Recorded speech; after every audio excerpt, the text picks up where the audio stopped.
when you're doing a lot of things and you're not getting enough feedback on the way you practice, you're becoming excellent at your mistakes. Today's live session is all going to be about confidence. How do you get the confidence in a foreign language?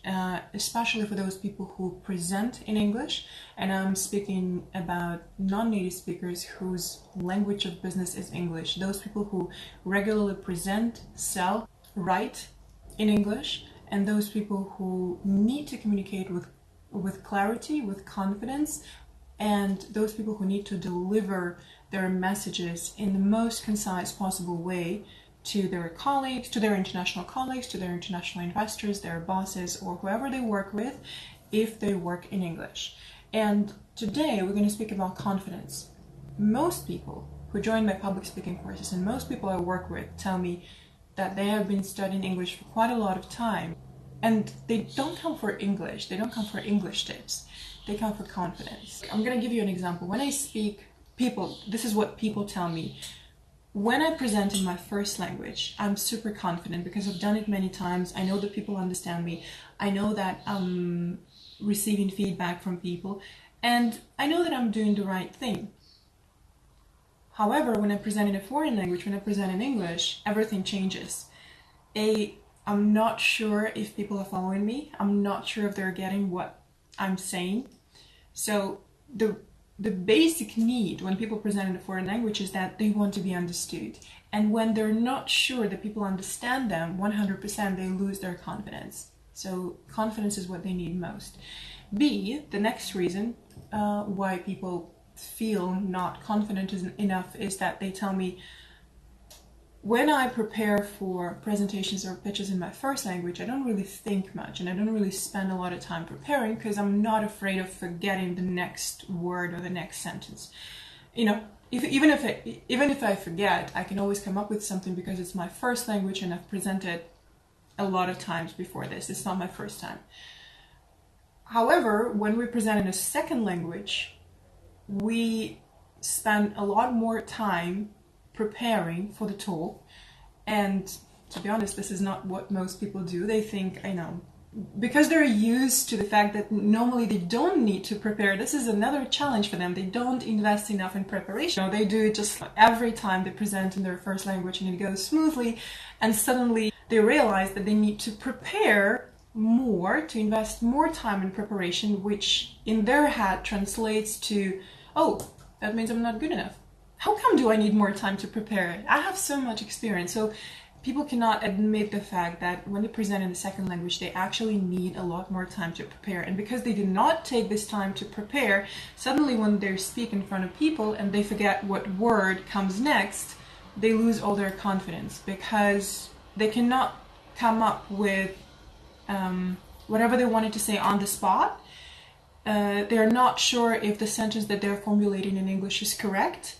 And they're not sure how to connect their previous idea with their next idea that they forgot, or that they have to rephrase or reformulate in English in such a way so that it feels natural.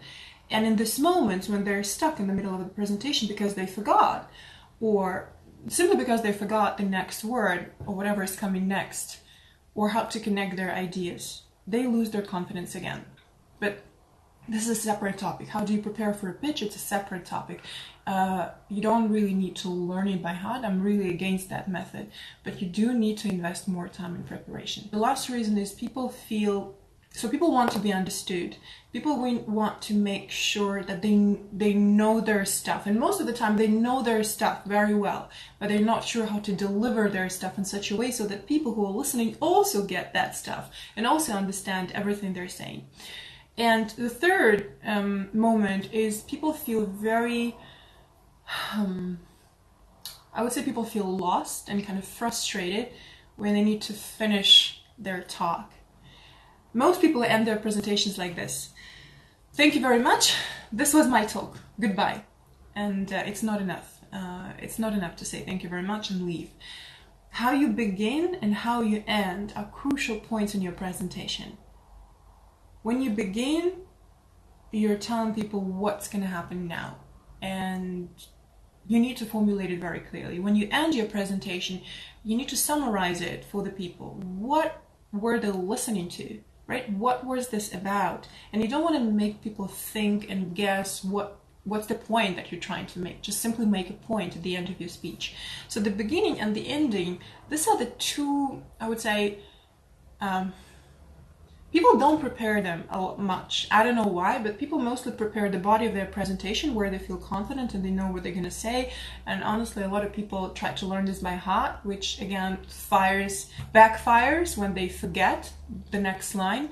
But they don't really think much about how they're going to begin and how they're going to end. And if you begin like, hello, my name is, and today the topic of my presentation is, and you read your slides word by word, so you're basically reading to people what they can read anyway, it's not the best beginning of your presentation. And when you end your presentation saying, thank you very much, this was my talk, it's also probably not the best one. And people do this because they haven't thought about it in advance. They haven't prepared a better version of how they would like to begin and how they would like to end their talk. And because when it's time to begin or when it's time to end the presentation, they feel lost and they feel that they don't have enough confidence simply because they haven't prepared it. That's very simple. Confidence, on the one hand, comes from within, right? And many people say that some people naturally come across as very confident people. However, at the same time, confidence comes from practice.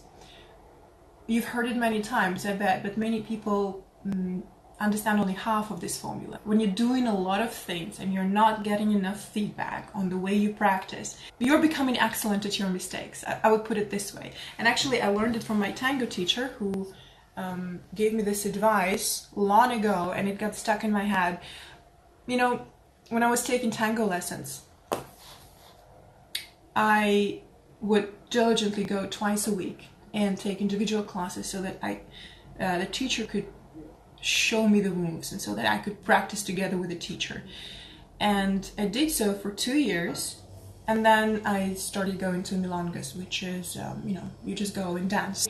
And my teacher made it very clear. He said, so you're going to milongas, wonderful. So when are you coming to practice? I was like, what do you mean? I go to milongas and I'm practicing every other day, so I get a lot more practice than, we're just practicing twice a week. But now I'm practicing even more often. I'm practicing every other day at milongas. And he told me, you know what? You're not practicing there. You're dancing, and it's cool that you're having fun, but you're not getting better at tango. You're becoming excellent at your mistakes if you only go to milongas and you stop practicing with the trainer and you stop improving your own moves. Because when you dance, with different people, all of them adapt. You dance with them, 3-5 minutes? They try to adapt to each other, and no one is going to tell you if you suck. No one is going to tell you if you did the wrong move. You just enjoy. But if you really want to improve the way you dance, you need to practice. You need to identify your mistakes. You need to correct them. No one is going to do this at milongas. No one is going to do this while you're kind of practicing and having fun. You're simply becoming excellent at your mistakes. And actually the same thing is happening at language clubs, English clubs, whatever you call them, where people simply come to talk. You come, you sit down, you talk to other people in English, looks like you're practicing, but in fact you're not getting better. You're practicing what you already know, right? You're not learning anything new, or you're learning a very, very minor thing. No one is really correcting your mistake. No one is really guiding you. You're simply, remembering at these moments what you already know. And most people are happy with that. Most people come to this event simply because they need to remember what they already know. But practicing to me is something different. When you practice, it means every time you get better at it. If you go to the social meetings, language clubs, English clubs, whatever, simply to talk, maybe to meet people, that's fine, to maintain the level you're currently at.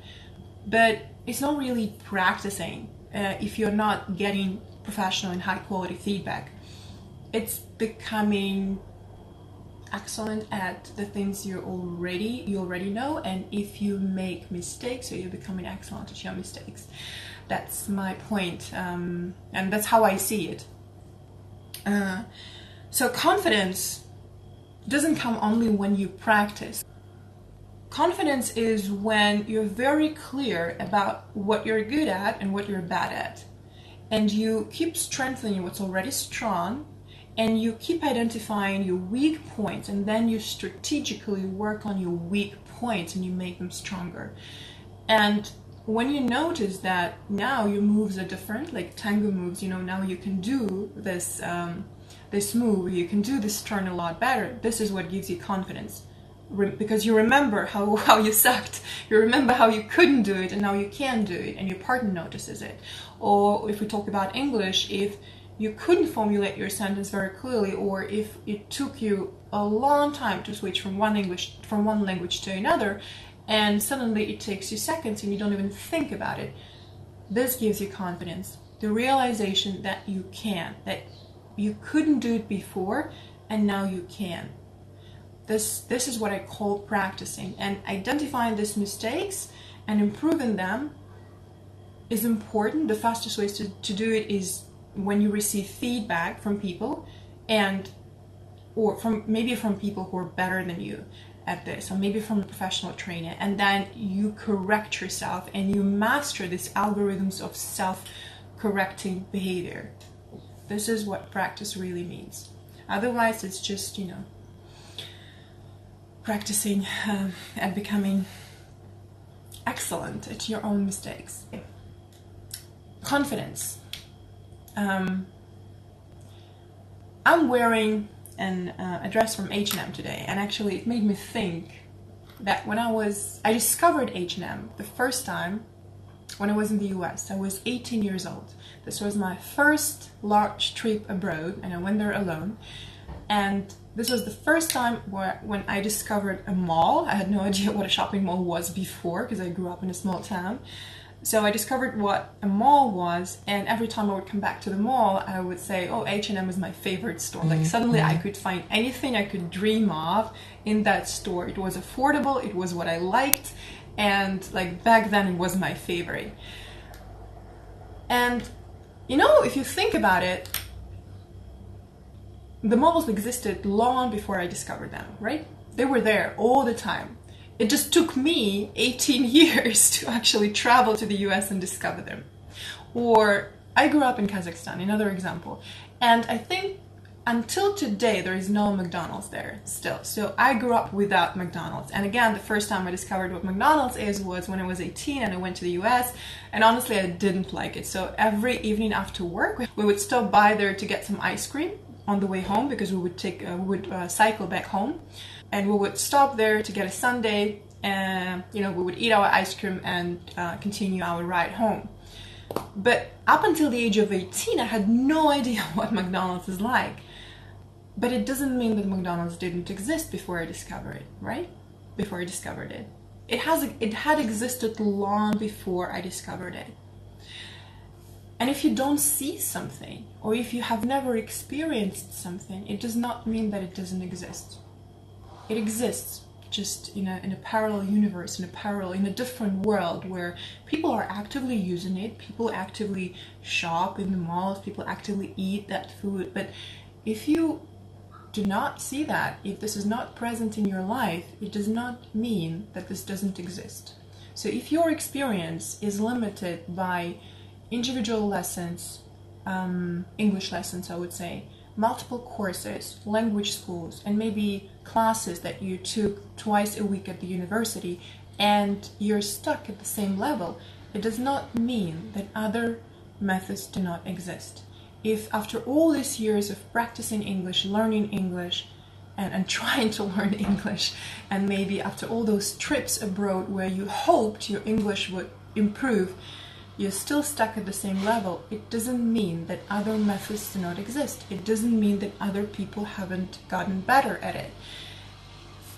You see my point?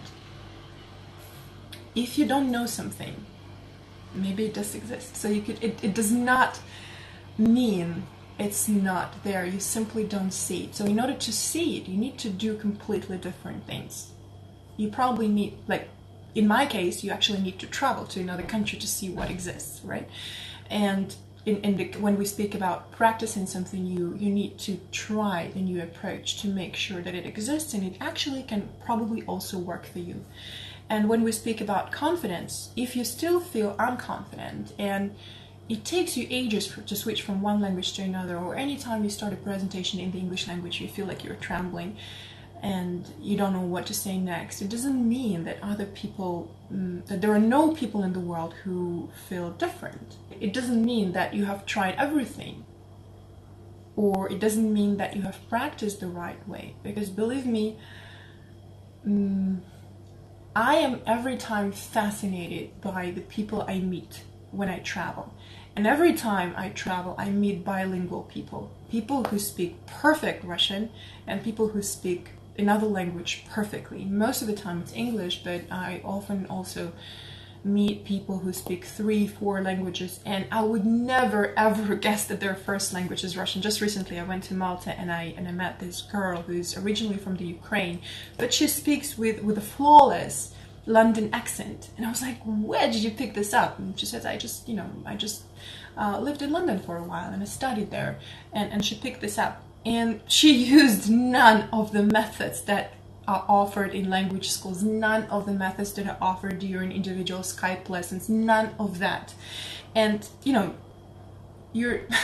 sometimes we simply go to the wrong people to ask for the methods that we think will work, but we're asking the people who are not bilingual, we're asking the people, a lot of language schools will tell you, we'll prepare you for a job interview. The first question I would ask, how many interviews did you go to yourself?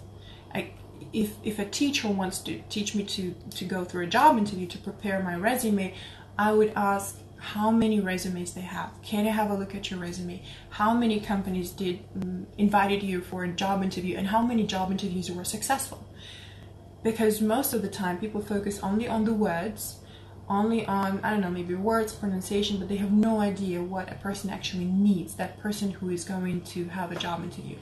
So sometimes you're simply asking the wrong people with zero experience, but it doesn't mean that other people with different experience don't exist. You simply don't see them that often because they don't need to promote themselves. They don't need to have an Instagram account with multiple followers. They don't need that. They simply use that confidence in everyday communication, and they simply live this way. They don't need a Twitter. They just don't need to talk about it. And this is what fascinates me every time when I meet people with a very natural level of confidence. They're very confident, they're quite charismatic, and they don't need to prove it to anyone. They simply do their job, and everybody sees that they can do their job. So coming to confidence, what criteria do we have for non-native speakers? What is important? You can test yourself right now. Because look, I've worked with non-native speakers for over 12 years, and I think, and I'm also a non-native speaker, remember that. And based on this experience, I think I know where you want to look in order to identify how you can improve or raise the bar for yourself or improve your level of confidence. We feel not confident and we feel lost when we don't hear everything in the foreign language. When people are talking to us and we hear probably half of what they're saying, and then the other half we're trying to guess based on our expectations on what these people could be potentially saying. So when we don't hear what people tell us, we feel not very confident, and you can tell it by the look in our eyes. We start thinking what could this mean? Sometimes all the words are clear and all the words are familiar, but together in the new context, these words suddenly don't make any sense. So when we don't hear everything, we feel not confident. The second reason is when we don't understand everything. You hear everything, you're sure that you heard it correctly, but it doesn't make any sense. Just like I mentioned before, sometimes you know all the words, but together from this person in this context they don't make any sense, and you need them to explain. Maybe it's an idiom, maybe it's just something work related that it's new for you, a new term for you. It can be multiple things, but you're not getting it. You're not able to understand what people tell you. So you need to ask again, and some people ask other people to clarify and to repeat, but most people feel very shy and they're not confident enough to show that they're not confident. So they pretend they understand, which leads to a lot of misunderstanding and a lot of conflicts, especially at work. Reason number 3, people are not ready for spontaneous conversations or spontaneous replies. This applies to public talks, presentations, reports, anytime where you have to speak for quite a long time and other people are listening. Maybe a job interview. So imagine they ask you to tell me about yourself at a job interview. You tell your story, and then after your story they ask you questions that you didn't expect at all, so you feel a little lost. Or in the middle of the business presentation, your boss or I don't know, your colleague who came from London to listen to your talk suddenly asks you a question that you simply didn't expect. Or they interrupt your presentation and they tell you, look, can we skip the slides? We're having another meeting in 30 minutes, so can we probably skip a few slides and go directly to that slide? And they disrupt your flow. So you were getting ready for one thing, and now they're asking you to do another thing, and you need to change the course of action very quickly. So this spontaneous changes and spontaneous questions, and you're required to give spontaneous replies. When this interrupts your flow of thought, when this interferes with your plans, you don't feel very confident, right? So maybe you can relate to this. Like, for example, and a very good exercise is meeting new people, not for the sake of like networking and collecting business cards, but simply for the sake of practicing the spontaneous conversations. When you go to a networking event and your only goal that you keep in mind is to collect business cards and to make useful contacts, you're gonna fail, right? You're not gonna practice anything. You're gonna be stressed about, okay, who is this person? What's on their business card? Can they be useful? Can they buy my product? Can this be an investor? Should I talk to them or should I not? You forget all this. It's just an exercise. You go and you meet new people. If you want to get confidence and you practice alone, it's an impossible task, all right? Because we feel confident or not confident around other people. We can read ourselves through other people, and other people give us feedback. Are we confident or are we not? If you sit alone in your apartment, you can think whatever you want about yourself, but it's not going to be the truth, and it's not going to be the fact, right? So you really want to go out there and meet new people just for the sake of an exercise. And maybe you have experienced this.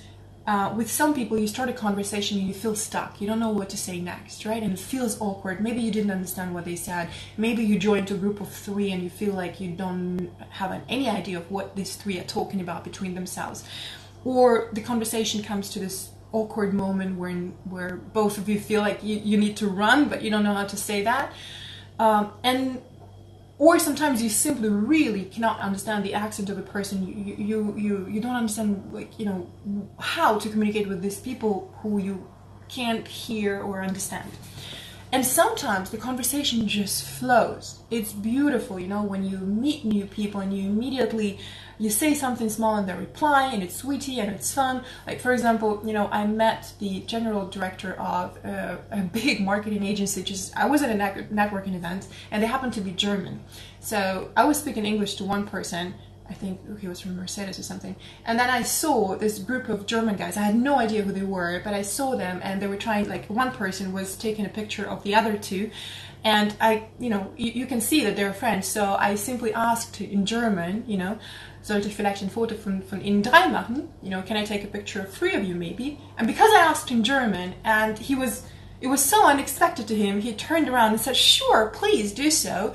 And then we started a conversation. Where did you learn German? How come you speak German? It was organized by a German company, but not a lot of guests spoke German, so I kind of surprised him. And then the conversation continued in English, half German, I would say. But it was so natural. And, when someone says to you and something in their first language and you don't struggle understanding them and you can quickly reply, it's like, yeah, sure, I get it, tell me about it, where is the coffee, have you tried that? So very, very natural. This is a very good exercise simply to practice your own confidence, to get better at first of all, you want to stop being afraid of new people. This is what This is the reason why most people feel unconfident, because they're simply afraid of communication, and they're afraid that other new people are going to judge them. Those people they already know, it's one story, but new people, they're going to judge them. And this is fear of opinions, fear of judgment is the number one reason. So the more you do that with new people, the more you go and start conversations with new people without wanting to get their business card, without having any plans about potential future business collaboration, simply go out there and speak to people.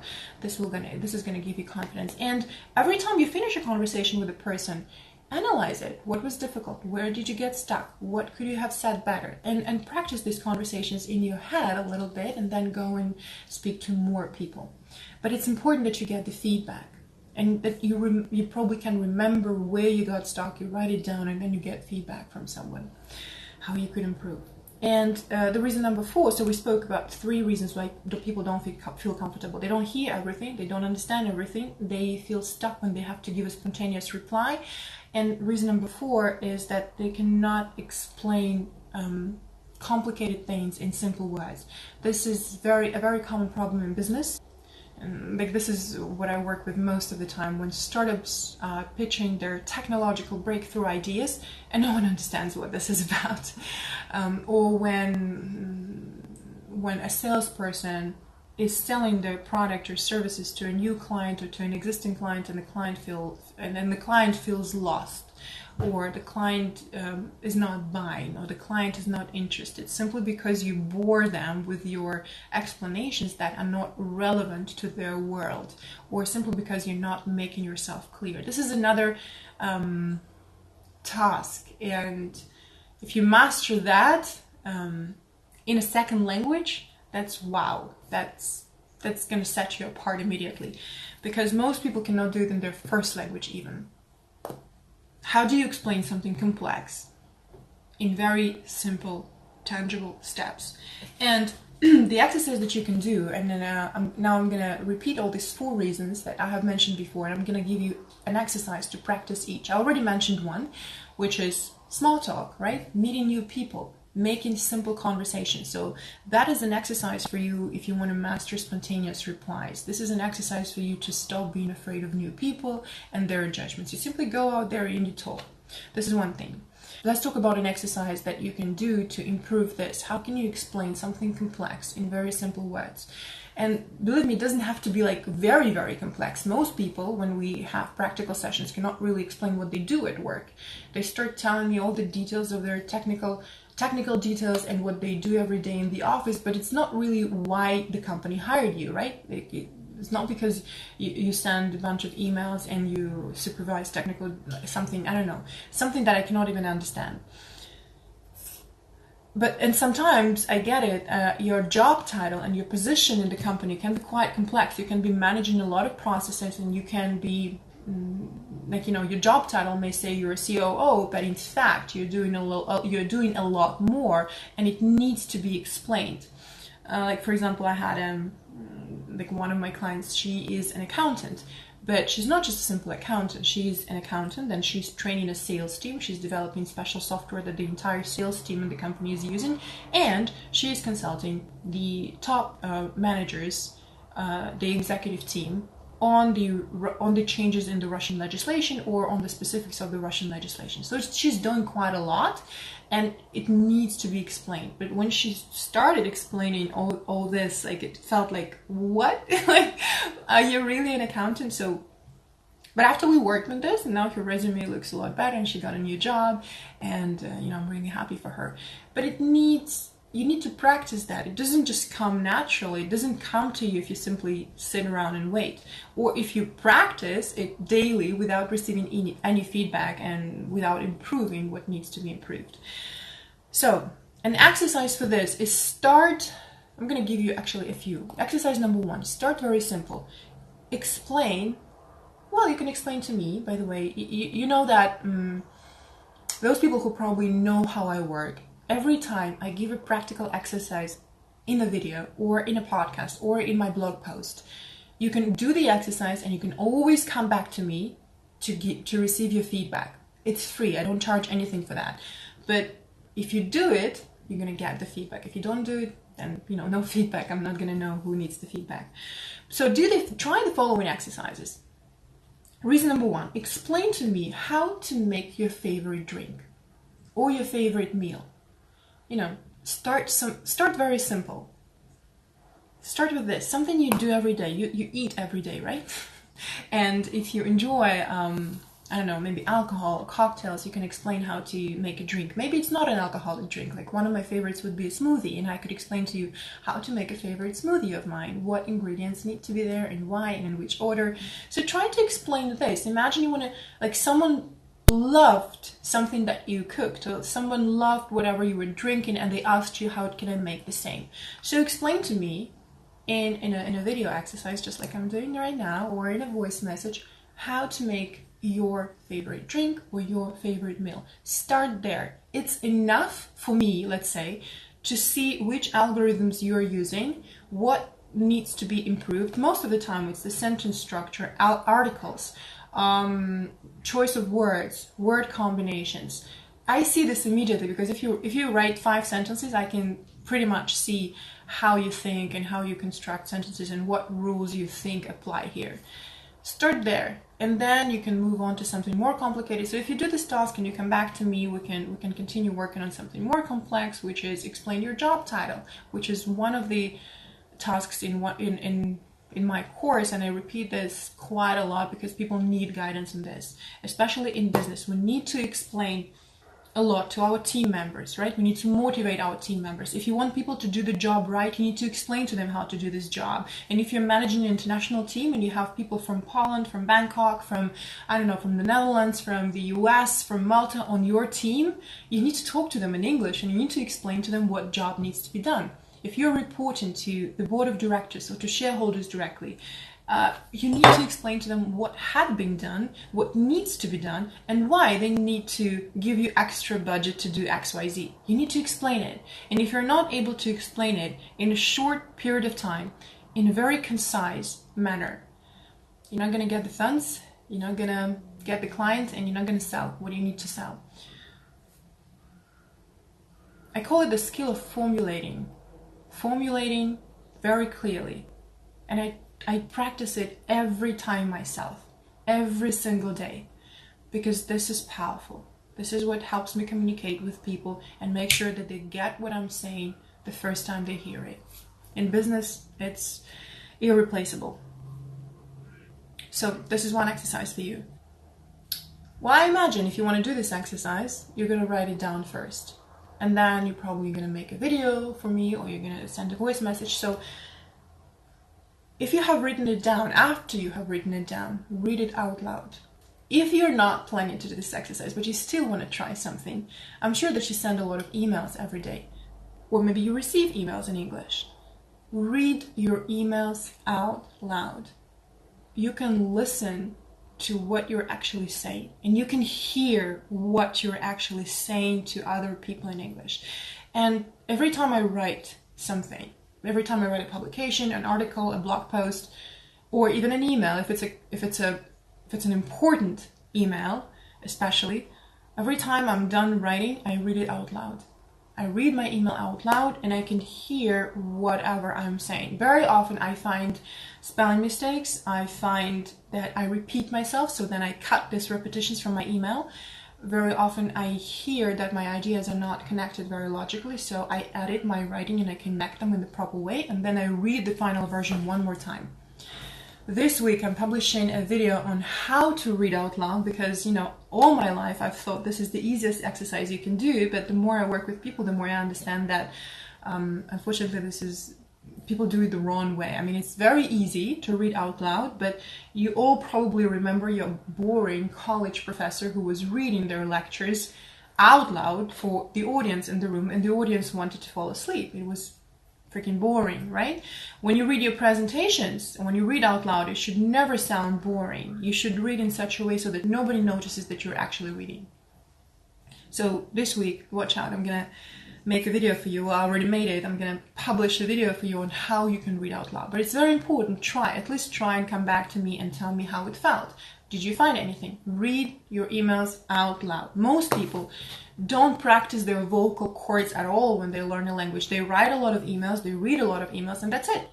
And then suddenly they want to master public speaking skills in a foreign language without ever opening their mouth. You need to practice your pronunciation, your rhythm, your organs. You need to train your jaw muscles, your organs of articulation in order to sound the way that you want to sound. When you present in English, it's all about the way you sound. So if you want to sound better, read out loud. That's another exercise you can do. And actually, you can comment under this video. What do you read in English? That's a question. What do you read? Comment. Unfortunately, most people who come to me and they tell me they want to improve either their diction or their pronunciation, their public speaking skills or whatever, or simply the level of confidence in a foreign language, when I ask them this question, they tell me nothing, unfortunately, that they don't read anything in English. I would say reading in English is the easiest and the fastest way to learn new words, to understand how people think, to pick up on new vocabulary, on new idioms, on new word combinations. So this is just very simple and very fast. You need to be reading a lot more in English, and the easiest way to start is you switch all your entertainment into English. All your entertainment. I don't know, Instagram profiles, comment in English on maybe celebrities' profiles or anyone you follow who speaks English. Follow somebody who speaks English, for God's sake. This is also a very good one. Or if you read news, read them in English. If you Google something, Google things in English. If you're making a to-do list, make it in English. And then Google how other people actually make their to-do list. How do they write it down? If you read fiction, read it in English. You need to read in English in order to enrich your world with better ways of expressing yourself in another language. If you don't see enough good examples, unfortunately, you're going to be stuck at the level where you're becoming excellent at your mistakes. You think that you're practicing, but it's an illusion. You think that you're practicing, but in fact, you're practicing what you already know, and you are stuck for years at the same level. You need to continuously read more things and more of the new things to you. This is it. There is also an exercise that people tell you, talk to yourself, describe your day to yourself, and whatever, simply talk to yourself. This is a good exercise, but again, people misunderstand it a little bit. Talking to yourself every day in English is pointless if you're not receiving any feedback. It's again, you're sitting at home and you're reading affirmations. I am confident, I am beautiful, I am great, I am ambitious. So what? All right? Or if you talk to yourself in English and you make a number of mistakes and you don't understand that you're making mistakes, or you don't notice that you're making mistakes, what's the point? I would say reading out loud is more useful than talking to yourself. Because at least whatever you're reading in English is going to be 100% correct. So at least you're reading and you're remembering something that is 100% correct. And then when you talk to yourself, then you, at least if you incorporate the phrases and the word combinations and the ideas that you have learned from reading, right, other people's stuff or other people's opinions, and I assume, and this other people need to be native speakers. So if you incorporate what you have learned from them in your own speech, then it makes sense. But it makes more sense if you talk to yourself in English and then you receive feedback, high quality feedback on whatever you're saying. If you don't receive any feedback, it's simply pointless. So it's a pointless exercise. And rhythm as well. When you talk to yourself, you do not hear the way you talk. So have you actually mastered the inflections, the rhythm? Because the rhythm of the English language is very different from the rhythm of your native tongue. If you want to practice that as well, talking to yourself will not do it. The last one was explaining complex things in very simple words, right? And for this, reading out loud, reading more in English, and a practical task, explain to me how to make a favorite meal or how to make a favorite drink. Moving upwards, the next reason was spontaneous replies, how to give spontaneous replies. An exercise for this is go and start conversations with new people, go and meet new people and enjoy this moment when the conversation flows. And if it doesn't flow, write it down, analyze it, and you can also come back and then explain where you feel stuck and and we can figure out what needs to be improved. The next reason is when people don't hear everything they're saying, and sometimes they hear everything they're saying, but they don't understand what they're saying. And there are several problems connected to this. Problem number one, of course, if you do not hear what people are telling you, you cannot feel confident because you need to reply and you haven't heard them, so you're not sure if you understood correctly. You need to learn to hear not just the main idea, but actually every single word that people are saying, because very often these nuances, these details, they're very important, and without understanding them, you are not able to grasp the main idea, and you're not able to read between the lines. And if you cannot read the intonation, again, you're probably not going to understand what people really mean. So you need to learn to hear every single word. Then, very often people skip this moment of hearing, when somebody says something to you in English and you didn't hear half of it, instead of taking one step back and trying to hear it, people skip this step and they try to understand right away. So they didn't hear half of what was said, maybe a third, doesn't really matter. But what they're trying to do is they're trying to understand right away without having heard what a person said. You cannot skip this step. You cannot understand what people tell you if you cannot hear what people tell you. The other way around is possible. So sometimes you hear everything, but you still do not understand what people tell you. This is possible because very often the words we expect don't make, are not the words people tell us, or the words we know suddenly don't make sense in the new context, in a new situation. But if you do not hear what people tell you, so unfortunately it's impossible to understand what they tell you. People can rephrase it for you so that you understand it better.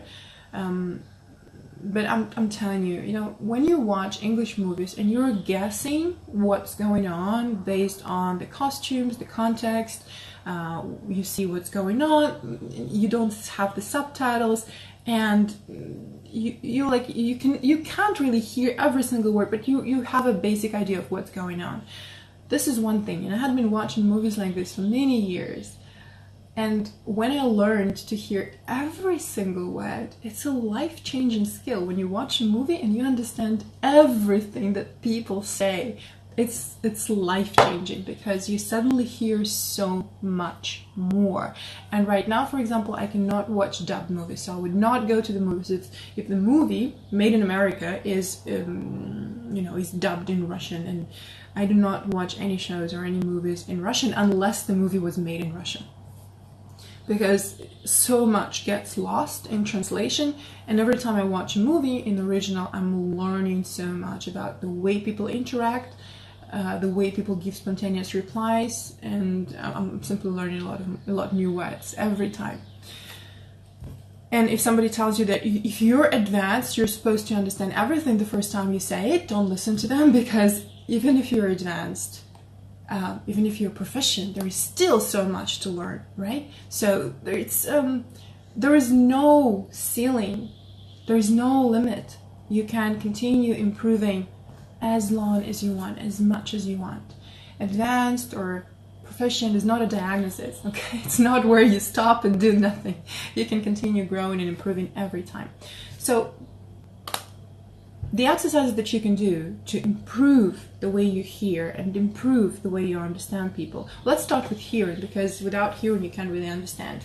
I already gave this exercise to you guys, and it's not a good idea to give you more unless you do this. And believe me, those people who are taking my courses and marathons, they keep doing this exercise, and every time they discover new things, and every time I'm amazed at how much they discover for themselves.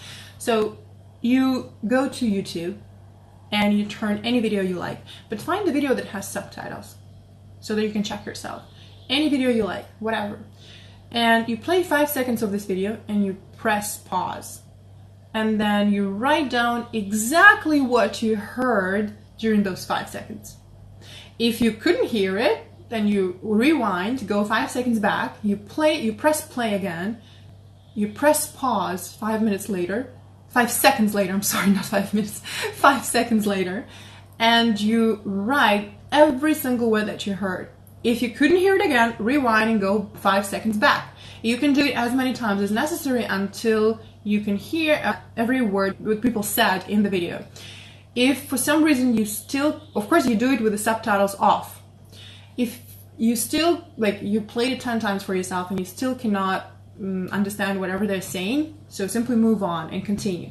So work with 30 seconds max, 30 seconds of a video on YouTube. All right? You press play, 5 seconds later, you press pause and you write down everything you heard. And you do it for 30 seconds. And you listen to one 5-second piece as many times as necessary. Then, by the end of this exercise, you're supposed to have a text that you have written down, right, of whatever you heard.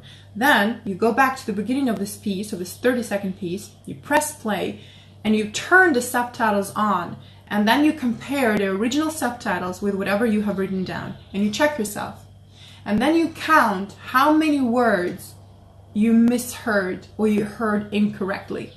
And you will know exactly how much you hear. Because when people tell me, I understand 80% of what people tell me, I understand 70%, I understand 90%, I have no idea how you made these calculations, because you don't know what is 100%. 100% is when you hear everything, every single word. So test yourself. Look at the original subtitles, look at your script, and calculate. Do the calculations. Count how many words you heard incorrectly, and you will be able to figure out the percentage of how much you actually hear. And this percentage is going to change depending on the level of the video. Let's say, you know, some videos are more advanced. You know, if you choose a video for children, you're going to hear everything. If you choose a video about, you know, the latest research in NASA, you're probably not going to understand everything because you simply don't know the word that they're using. Or if somebody speaks too fast, or if the accent is not familiar to you. If somebody speaks with a Scottish accent right now, you're probably also not going to understand everything. So the percentage is going to change, and it's up to you, right? If you mostly work with Americans, it makes sense to make sure you understand everything Americans say. If you work with British people, it makes sense to listen to more people who speak British. Like I have a client right now who says, we suddenly, like out of the blue, we got a new manager from New Zealand, and like nobody in the office can understand her. That's another, right? Another story.